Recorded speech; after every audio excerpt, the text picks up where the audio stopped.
నమస్తే, welcome to our show.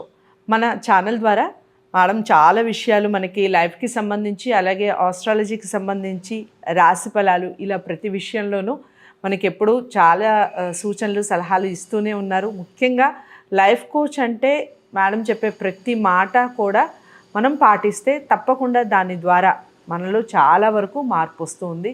చాలామంది నుంచి కామెంట్స్ అలాగే కాల్స్ వస్తూ ఉన్నాయి. దాంట్లో నుంచి కొన్ని కామెంట్స్ని తీసుకొని ఈరోజు ఈ కార్యక్రమం చేయబోతున్నాం. డాక్టర్ ఆర్బి సుధ గారు ప్రముఖ లైఫ్ కోచ్ అలాగే ఆస్ట్రాలజిస్ట్. సో తను అడిగి ఈరోజు ఈ క్వశ్చన్స్కి సంబంధించి కొన్ని పర్సనల్గా మాకు పంపించిన కామెంట్స్లో నుంచి ఒక కార్యక్రమం చేయబోతున్నాం. తప్పకుండా మీకు కూడా యూజ్ అవుతుందేమో చూడండి. మీ ఇంట్లో కూడా ఇలాంటి ప్రాబ్లమ్స్ ఏమన్నా ఉంటే కామెంట్స్ ద్వారా తెలియచేయండి, లేదా మేడంని డైరెక్ట్గా కాంటాక్ట్ అవ్వచ్చు. నమస్కారం మ్యామ్. మామూలుగా మనము లైఫ్ కోచ్ కొన్ని లైవ్స్ చేసాము, అలాగే ప్రోగ్రామ్స్ అయితే చాలా చేసాము. దాని ద్వారా కొన్ని మనకి కామెంట్స్ రూపంలో వచ్చాయి. సో ఒక కామెంట్ని నేను ఇప్పుడు మీకు చదివి వినిపిస్తాను. సో దాన్ని ఎలా రెజల్యూషన్ చేద్దాం, ఎలా చేసుకోవాలి ఏమిటి అని. మ్యామ్, ఒక విచిత్రమైన క్వశ్చన్, మీరు ఎలా చెప్తారో దీనికి రిప్లై చెప్పండి. తప్పక. నాకు ఆవిడే రాస్తున్నారు ఏమిటి అంటే, నాకు ఇప్పుడు 53 సంవత్సరాలు. 53 సంవత్సరాల్లో నా వైవాహిక జీవితం 33 సంవత్సరాలు గడిపాను. నాకు 20 ఏళ్ళు ఉన్నప్పుడు పెళ్ళయింది. ఓకే. సో పెళ్ళైన మొదలు అంతకు ముందు కూడా నాకు బట్టలన్నా నగలన్నా ఎందుకో చిన్నప్పటి నుంచి కాస్త మోజు ఎక్కువ. ఓకే. అది నేను ఎలా పెరిగానో నా వయసుతో పాటు ఆ పిచ్చి కూడా పెరిగింది. ఓకే.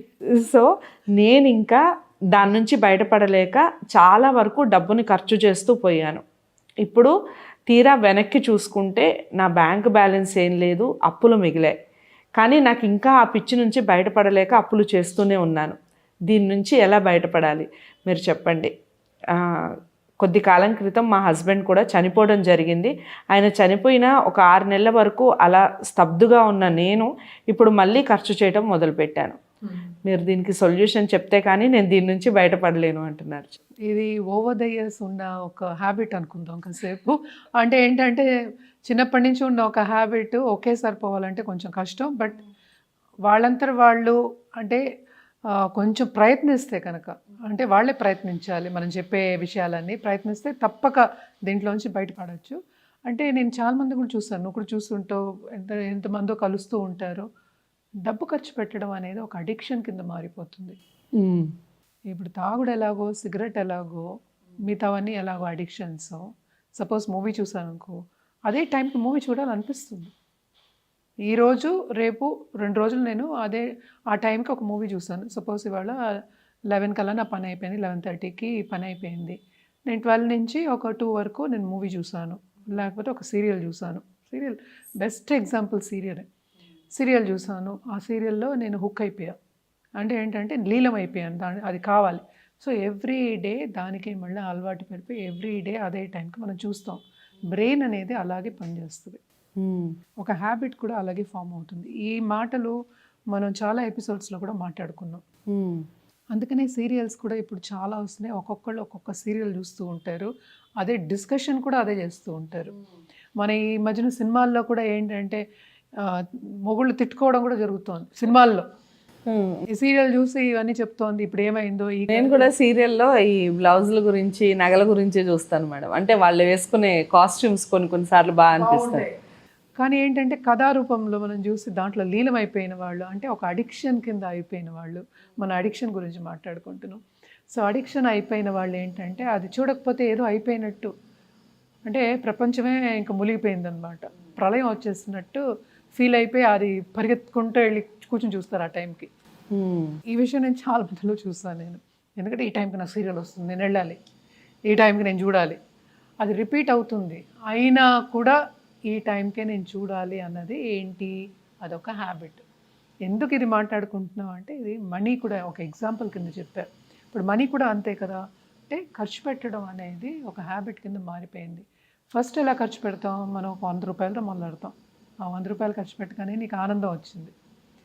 ఆనందం వస్తే ఏంటి, అది ఓవర్ ది ఇయర్స్ లక్షల్లో అయిపోద్ది, అంతే కదా. నీ దగ్గర లేదనుకో ఏం చేస్తావు, పక్క వాళ్ళ దగ్గర అడిగి తీసుకుంటావు. సరే నేను ఇస్తాను, మనకి ఆప్తులు ఉంటారు కదా, ఎవరో ఒకళ్ళు ఇస్తారు, తీసుకుంటాం, ఖర్చు పెడతాం. అది ఎందుకు ఖర్చు పెడుతున్నావో నీకు తెలుసా? అసలు ఎందుకని ఆ హ్యాబిట్ ఎందుకు ఫామ్ అవుతుంది, ఎందుకని ఫామ్ అవుతుందా అసలు అర్థం అవుతుందా? ఎందుకంటే it is a feel good factor. Where you feel good you go. అంతే కదా. ఇప్పుడు ఒక సీరియల్ గురించి మాట్లాడుకున్నావు, ఆ సీరియల్ ఏంటి, నాకు బాగుంది, నాకు నచ్చింది, అంతే కదా. అప్పుడే చూస్తావు. ఈ సీరియల్ కాకపోతే పక్క సీరియల్ చూస్తావు, మళ్ళీ అదే టైం చూస్తావు. ఇదే అట్రాక్షన్ మనకి. అదే ఏంటి మనకి కంటిన్యూ అవుతుంది, అంటే కంటిన్యూస్గా అదే అడిక్షన్ కింద అవుతుంది అనమాట. బట్ ఎందుకని చేస్తున్నావు అంటే ఫీల్ గుడ్. నేను ఖర్చు పెడితే నాకు ఒక తృప్తి వచ్చింది. ఆ తృప్తి ఏం తృప్తి నీకే తెలియాలి, ఎవరికి వాళ్ళకే తెలియాలన్నమాట. దీని నుంచి బయటపడాలి అంటే ఇది రీజన్ అంటే ఇది. సో అప్పులు చేసేసి చేయడం అనేది కూడా జరుగుతూనే ఉంటుంది, ఎందుకంటే అది అడిక్షన్ అయిపోయింది ఇంకా. అంటే ఓవర్ ది ఇయర్స్ నువ్వు చేస్తావు, అదే కదా క్వశ్చన్. సో దీని నుంచి బయటపడాలి అంటే తప్పక లా ఆఫ్ అట్రాక్షన్లో అఫర్మేషన్స్ అనేవి తప్పక చేసుకోవాలన్నమాట. అంటే ఎందుకు ఖర్చు పెడుతున్నావు? ఇప్పుడు ఫస్ట్ భయం, రెండే ఉంటాయి దీనికి. ఫీల్ గుడ్ ఒకటి, లేకపోతే భయం. ఈ డబ్బు నా దగ్గరికి వచ్చింది అయిపోతుందేమో, ఎవరో ఒకరు తీసేసుకుంటారేమో అన్న భయం. ఓకే. ఎయిదర్ ఫియర్, మూవీస్లో ఆడుతూ ఉంటాం, oscillation from fear to feel good, ఇంతే. సో ఈ ఫియర్ మూలాన్ని ఏం చేస్తావు, you want go to feel good. Feel good ఏం చేస్తావు, నేను ఖర్చు పెట్టాను, నాకు ఇన్ని వస్తువులు వచ్చాయి, ఐఎమ్ సేఫ్, అంతే కదా. ఖర్చు పెట్టడం ఎందుకు? నువ్వు వస్తువులు తెచ్చుకుంటావో, లేకపోతే ఊళ్ళట్టుకు తిరుగుతావో, లేకపోతే ఎక్కడికైనా ఫ్రెండ్స్ మీద ఖర్చు పెడతావో, పార్టీలకు వెళ్తావో, గుడ్డల మీద ఖర్చు పెడతావో, నగల మీద. సో అప్పుడు ఏమవుతుంది, ఐ ఫీల్ గుడ్. ఓకే. ఈ డబ్బు వచ్చింది, ఈ డబ్బుకి నేను ఇది కొనుక్కున్నా, సో నేను నాకు చాలా ఆనందం అని అనుకుందాం కాసేపు. మెయిన్ థింగ్ ఏంటి దానికి కాజ్ ఫియరే. రైట్. ఆ ఫియర్ మూలానే ఏంటంటే తొందరగా, ఇప్పుడు చాలామంది మనం చూస్తున్నాం ఏంటంటే జీతం రాగానే ఖర్చు పెట్టేస్తారు. ఎందుకని? అది కూడా ఫియరే, అంతే కదా. ఇప్పుడు ఆ ఫియర్ మూలానే. లేకపోతే నువ్వు ఎందుకు సేవ్ చేసుకోవు? రేపు నాకు ఫ్యూచర్ ఉందని నీకు తెలియదా? తెలుసు కదా. సో నువ్వు ఎందుకు సేవ్ చేసుకోవు? రేపు నీకు ఏదైనా శరీరానికి వస్తే నువ్వు చేసుకోవాలి కదా, దానికి కూడా డబ్బులే కావాలి. ఫ్రీగా ఏమైనా చేస్తారా? చేయరు కదా. సో అది కూడా తెలుసు కదా, తెలిసి ఎందుకు సేవ్ చేయట్లే అంటే ఏంటి, ఫియర్ కాజ్. సో ఈ ఫియర్ని బయటికి తీయాలి అంటే తప్పక అఫర్మేషన్ చేసుకోవాలి ఫస్ట్. అంటే ఏంటంటే I'm saving so much and I'm feeling good about it, అంతే కదా. ఇప్పుడు ఫీల్ గుడ్ ఫ్యాక్టర్కి అలవాటు అయిపోయావు నువ్వు. ఇది ఒక రోజులో పోయేది కాదు.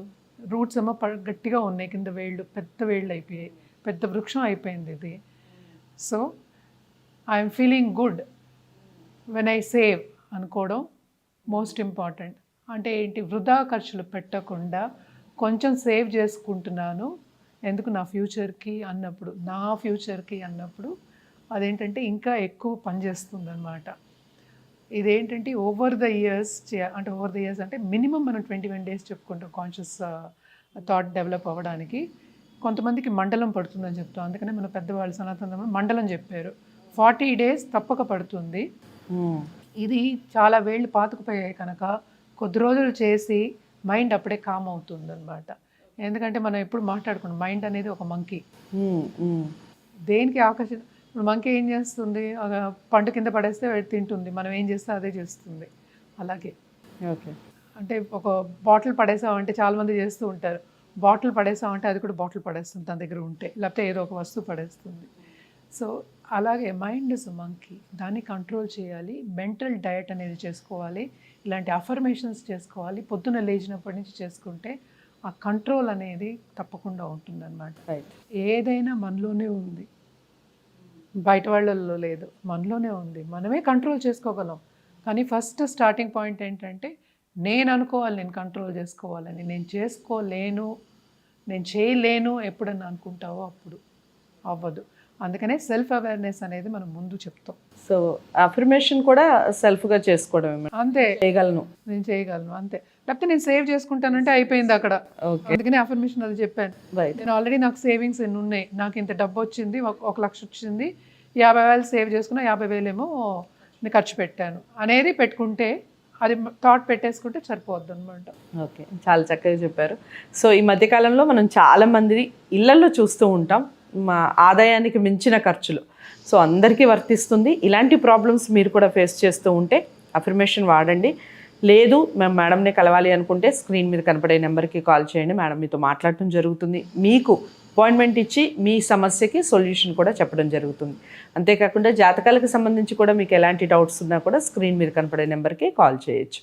మరో మంచి టాపిక్తో మళ్ళీ మీ ముందుకు వస్తాను. నమస్తే.